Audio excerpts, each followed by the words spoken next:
Bem-vindos! Hoje a gente vai mergulhar fundo aqui num trecho bem denso, né? Do livro do Êxodo, capítulo 6, versículos 1 a 30. Olá! Isso mesmo, um trecho conhecido como o plano divino para a libertação de Israel. Exato. E a ideia aqui é desembrulhar essa passagem. A gente vai olhar a promessa de Deus sendo renovada para Moisés, a reação do pessoal lá de Israel e como a liderança de Moisés e Arão é, confirmada, sabe? Tem até uma genealogia no meio do caminho. Que parece um desvio, mas não é, né? Pois é. E só para situar o pessoal, Moisés já tinha tido aquele primeiro papo com o faraó, que não deu certo. Piorou a situação, na verdade. Exatamente. O povo sofreu mais. E é aí que Deus volta a falar com Moisés para alinhar os próximos passos. Ok, vamos analisar isso. Sabe, a autoridade por trás de tudo que vai acontecer depois. As pragas, a saída do Egito. Isso. A narrativa que constrói a atenção, mas também a promessa, a esperança. É um jogo interessante. E já começa com tudo, né? Logo no versículo 1, Deus fala para Moisés: "Agora verás o que hei de fazer a Faraó, porque por uma mão poderosa os deixara ir." Depois daquela frustração toda do capítulo anterior, parece que o tom mudou mesmo. Tem uma certeza na voz divina, uma força. Totalmente. Uma resposta direta àquela reclamação do Moisés, né? "Por que me enviaste?" E essa ação que Deus anuncia está ligada a algo fundamental nos versículos seguintes. A identidade de Deus. Exatamente. A revelação, ou melhor, a ênfase na identidade divina. Versículos 2 e 3. Deus se apresenta como o Senhor, YHW, o nome pessoal dele. Isso. E ele lembra que apareceu para os patriarcas Abraão, Isaac, Jacó, como Deus Todo-Poderoso, El Shaddai. Mas aí vem o ponto-chave. Qual? Ele diz que, pelo nome YHWH, ele não foi perfeitamente conhecido por eles. Peraí, isso quer dizer que eles não conheciam o nome YHWH ou que o significado ia ser revelado de um jeito novo agora? Olha, a interpretação mais comum, assim, entre os estudiosos é que o nome em si, YHWH, provavelmente não era totalmente desconhecido, mas o seu significado pleno. O peso do nome. Isso, a implicação daquele nome como Deus que age na história para cumprir a aliança, para libertar com poder, isso sim seria revelado na prática agora com o Êxodo. Entendi. E o que é fascinante aqui é o timing, sabe? Justo quando o povo tá lá no fundo do poço, gemendo, como diz o verso 5. Deus escolhe enfatizar esse nome, YHWH, que está ligado diretamente à aliança com os patriarcas, a promessa da terra mencionada no verso 4. Faz sentido, é como se ele dissesse: aquele Deus da promessa antiga é o mesmo que vai agir agora com poder. Perfeito? É uma conexão, sinaliza uma nova fase, mais ativa, mais íntima, talvez, da relação de Deus com Israel. Uma mudança de marcha mesmo. E logo depois dessa apresentação toda vem as promessas. É quase um plano de ação em etapas, ali nos versículos 6 a 8. Muito detalhado, né? Muito.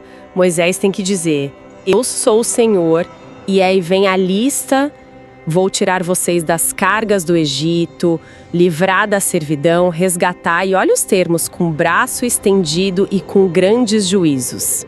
Forte, né? Muito forte. E continua: "Vos tomarei por meu povo, serei vosso Deus e vos levarei à terra prometida."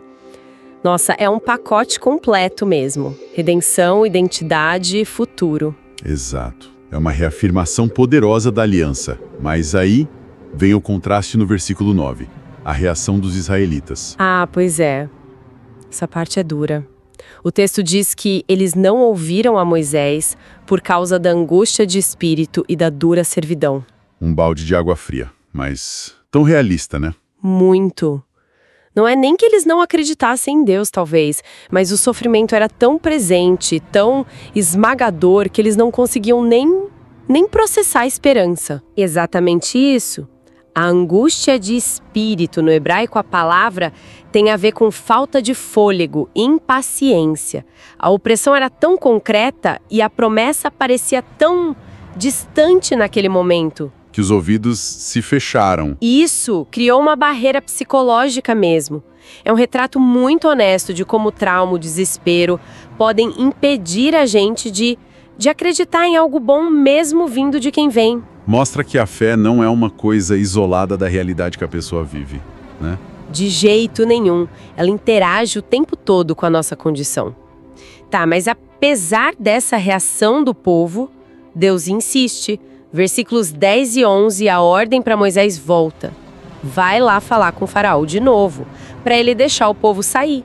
É como se Deus dissesse, ok, eles não ouviram agora, mas o plano segue. Só que aí, quem dá uma travada é o próprio Moisés.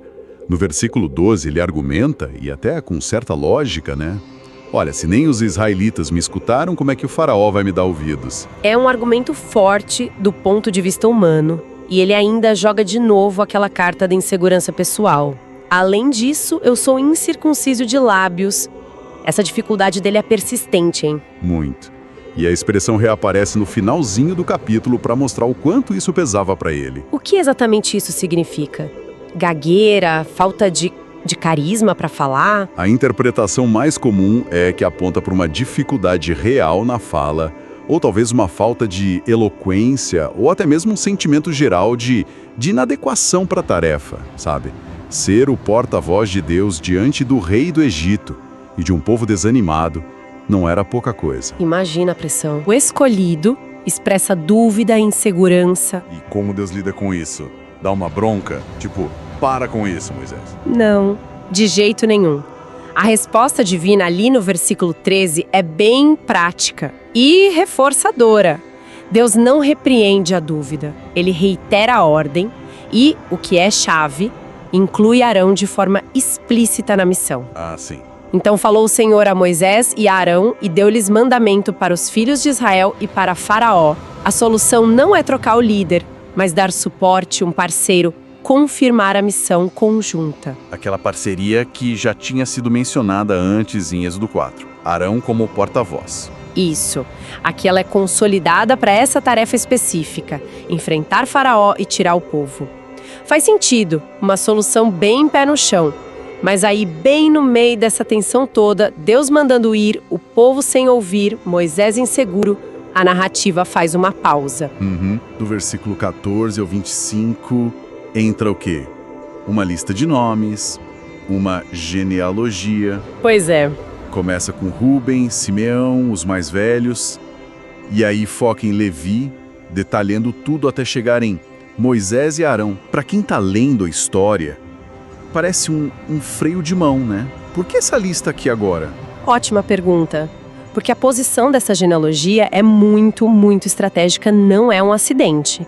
Ela tem várias funções importantes nesse ponto da narrativa. Como que, por exemplo? Primeiro, ela estabelece a legitimidade, a autoridade de Moisés e Arão dentro da estrutura de Israel.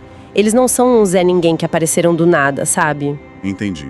Mostra que eles pertencem àquela estrutura tribal. Exatamente, pertencem à tribo de Levi, que depois vai ter toda a função sacerdotal.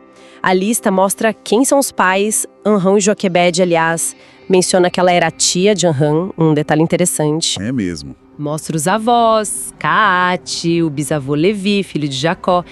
Conecta eles lá atrás com os patriarcas. Funciona tipo uma carteirinha de identidade oficial dentro do povo. Isso. Tipo isso. E mais, ancora a história num contexto familiar, histórico, concreto, mencionar a esposa de Arão, Eliseba, os filhos dele, Nadab e Abiú, Eleazar e Tamar, nomes que vão ser importantes depois. Verdade. Até aquelas idades longas que aparecem para Levi, Caate, Anrã, podem parecer só um detalhe, mas talvez servissem para dar um peso histórico, uma sensação de linhagem abençoada, talvez.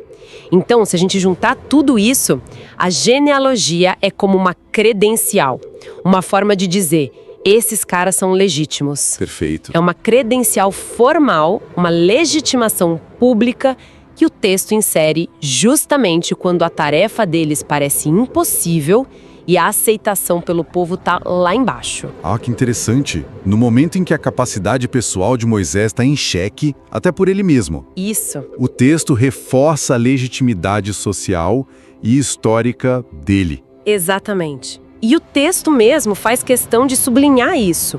Olha os versículos 26 e 27, que fecham a genealogia.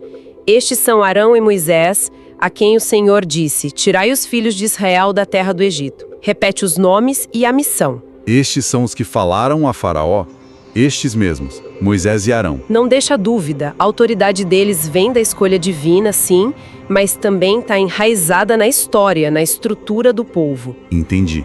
Tipo, podem questionar a fala dele, mas não questionem o lugar dele nessa história. Mas olha só que curioso. O quê? Logo depois dessa super confirmação de identidade, de autoridade pela genealogia, a narrativa volta para o diálogo de Deus com Moisés.